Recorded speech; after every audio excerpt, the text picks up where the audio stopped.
Hiya, making a proper face-to-face video, which I haven't done for quite a while.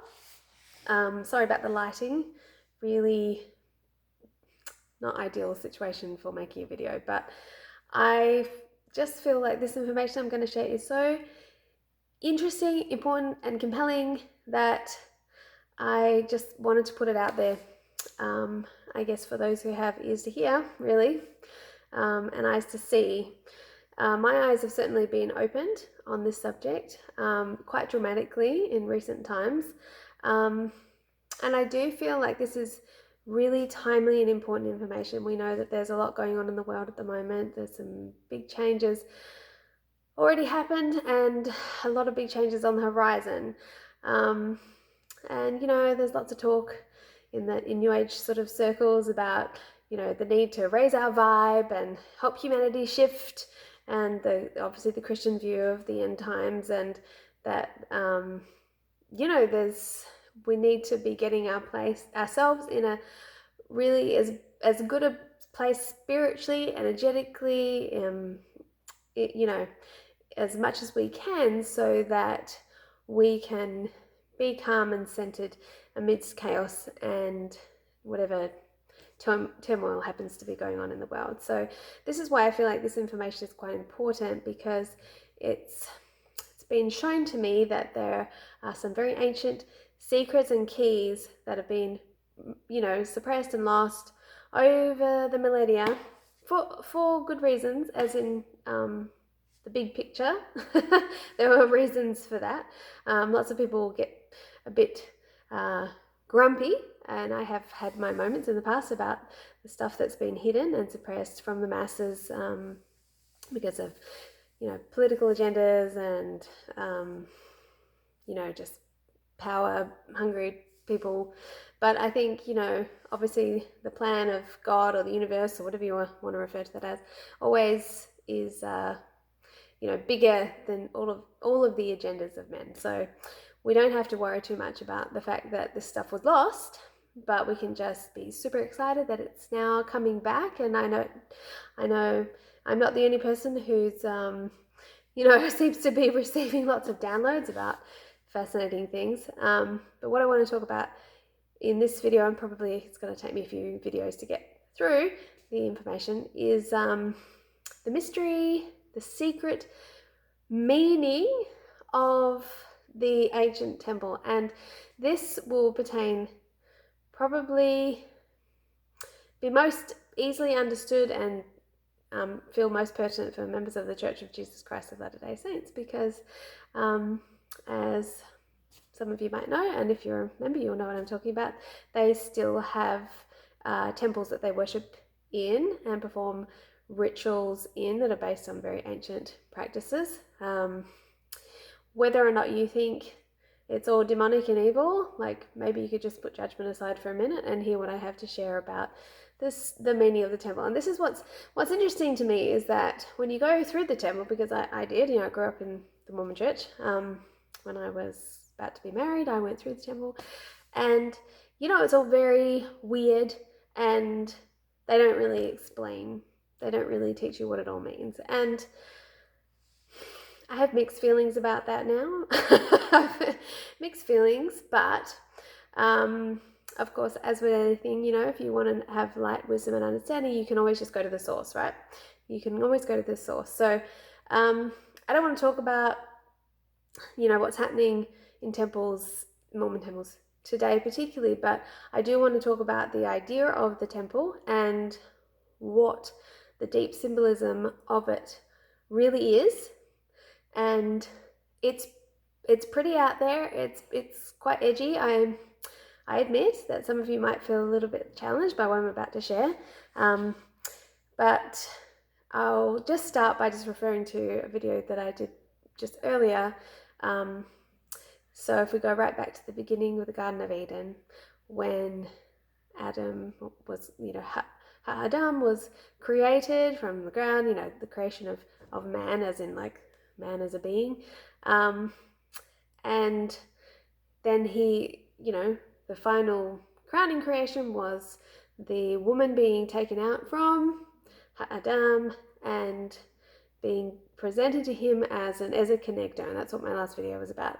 The ezer-kenegdo really, literally meaning like deep, profound spiritual help in the form of a mirror, an opposing mirror reflecting back to man who he was, where he was at, so that he could rise again. And immediately after that in the scripture, it talks about them then straight away, Adam again cleaving to his wife. Well, the word, the English translation is cleave, but it really means, adhering and being glued back into his wife. So they were one flesh, they were separated into two, opposing mirrors, and then immediately were like fused back together in a word that, and the word is, could be translated as sealed back together. And that has deep implications for members of the Church of Jesus Christ of Latter-day Saints, because when we go to the temple to be married in the traditional sense of the word, it's actually referred to as being sealed together as husband and wife. And one of the most revolutionary, I guess, teachings that Joseph Smith, the founder of the Mormon faith, brought back was when he restored the temple, was the idea of the highest ordinance of man and woman being the sealing together and in a celestial eternal marriage. Now, while that's a beautiful romantic idea, the idea of an eternal marriage, what I've come to understand is that the deep mystery that he was sort of revealing was this lost secret of sacred union, of the sacred spiritual marriage of man and woman, which is the thing which reverses, like Adam and Eve, when they became again one flesh. It actually reverses the fall of man, the separation of man from his connection with God ultimately. So now it's as a practice, it's not a very simple thing to achieve, this sacred union on the highest spiritual level, and there are keys of understanding that need to be received and practiced in order. It's like any sort of esoteric practice, spiritual practice, like same with like meditation or all these things. It's not just something that's like just two people coming together physically in sexual union and then bang, you're there. It's not. It's actually a very challenging practice. In Buddhism, there is a word for it called karma mudra, which the word literally means the action of sealing. That's what it, it's that mudra means seal and karma means action. So it's a very high and secret practice. It's only, monks who are at a very high level are sort of traditionally allowed to practice that, where they take a partner. So up until these very high levels, they are celibate, single, people just practicing on their own.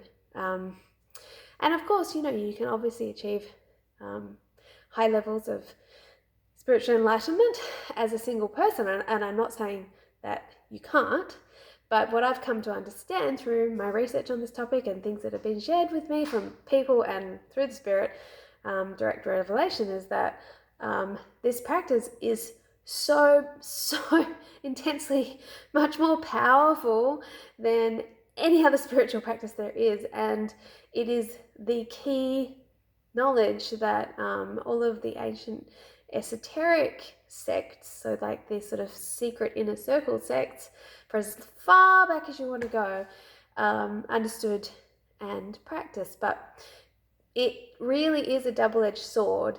It's very difficult to achieve the level of control, I guess, required.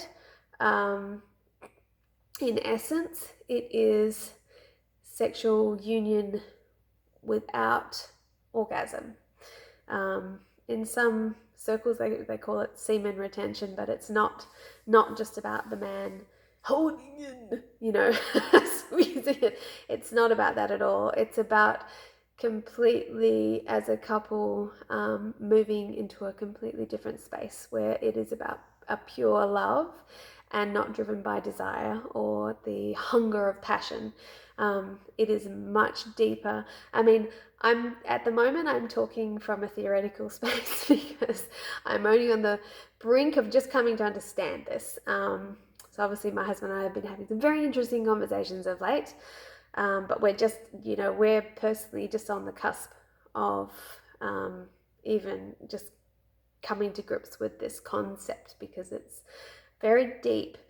But what I wanted to share in this video, it's already getting a little bit long, this is why it's going to be a few videos on, is that I've come to realize that there are that a lot of the external rituals and practices that have been carried down through Judaism and Christianity and other religions are exoteric mimics or symbols of this deep, ancient practice of sacred union. And the thing that was revealed to me just yesterday was the symbol of the temple as a physical edifice and what it's really talking about. Now, before I describe what it's a symbol of,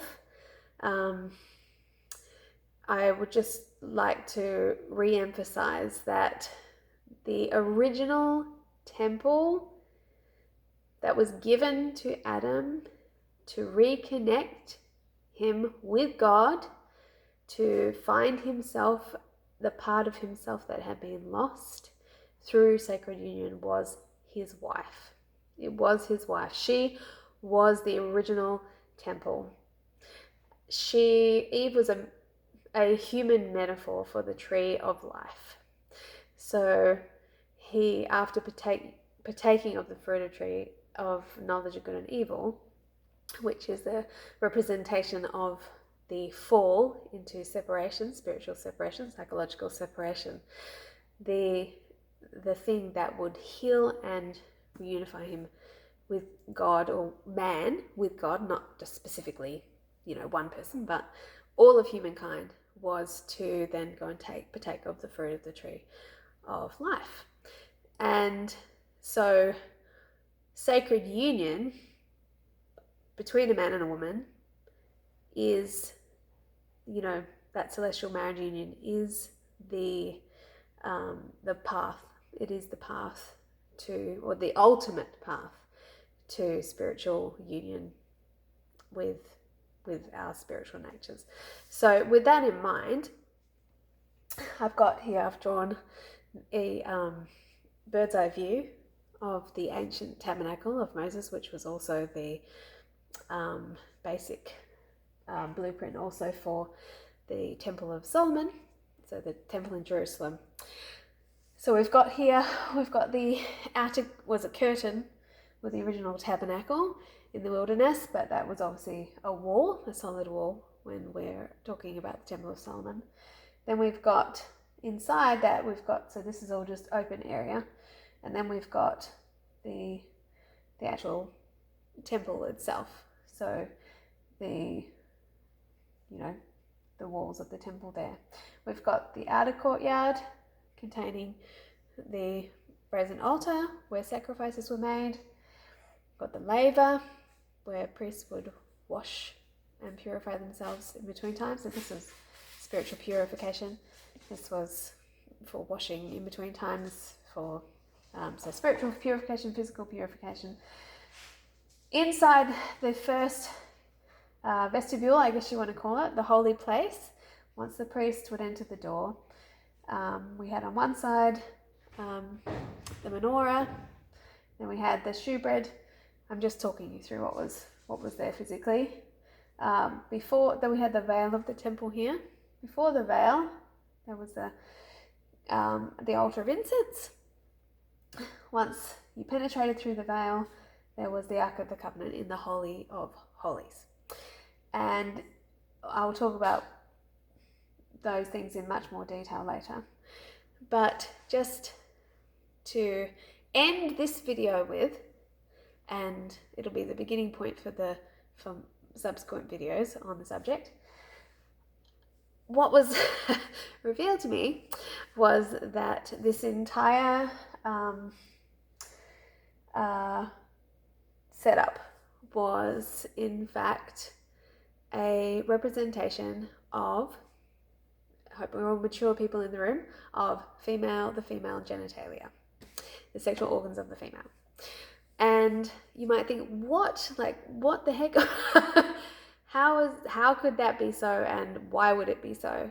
Well, let's just go back to the idea that the original path to spiritual purification and reunification was through sacred union with a man with his wife. It's like Sting, Sting the musician. he used to practice tantric yoga with his wife, and he referred to his wife as his church. He said, "My wife is my church. She's my religion." So we take that idea and we realize that it is actually possible to achieve a higher spiritual state with our selected partners if we understand the key principles involved. So I'll just quickly talk through why this represents. So this is basically, the temple was a physical external representation of the divine feminine, and the divine feminine as the link between earth and heaven. So if you can imagine, you have to visualize it like this. So I don't want this to be an X-rated video, so I just did a quick little diagram. So if you're imagining that, we've got the outer labia, the outer wall representing the outer labia, the inner actual edifice of the temple, obviously representing the inner labia and the vaginal canal. Okay, so down here, and I'll explain exactly how this all relates in the next few videos. The brazen altar corresponds to the clitoris. The laver represents the urethral opening. Inside this is the entry point to the vagina. Now we have to bear in mind that anciently there was only one person, and this is a really important principle. There was only one person who was allowed to enter, from the outer courtyard into the holy place and then into the Holy of Holies, and that was the high priest, the priest. Now obviously the priest represents the husband, the one person that should be allowed to enter into the Holy of Holies and the holy place being the woman's inner sanctum. We have the veil. Now the veil represents the hymen, which of course, again, the only person who was allowed to penetrate the veil anciently was the priest. What happens when we have, that first intimate moment traditionally after marriage was the hymen would be parted by the penetration of the husband into this inner sanctum of the wife. Beyond that, beyond the veil, which was, as I said, represents the hymen, we have the next space beyond. Now it was through this sacred union that, done in the right way, that husband and wives could achieve a higher spiritual state. Now, there's so much more. I'm just going to leave that thought for now, and I'll do a series of videos just breaking down every little part of this setup and how it relates, not just to the inner space of the woman, but also to the process of achieving enlightenment, and how each space represents a different energetic center, and this Ark of the Covenant, the Holy of Holies, representing the that achievement of union, of sacred union. So I'll leave it there for now. I hope that wasn't too much to digest all in one hit. Probably was for people who this is a new idea.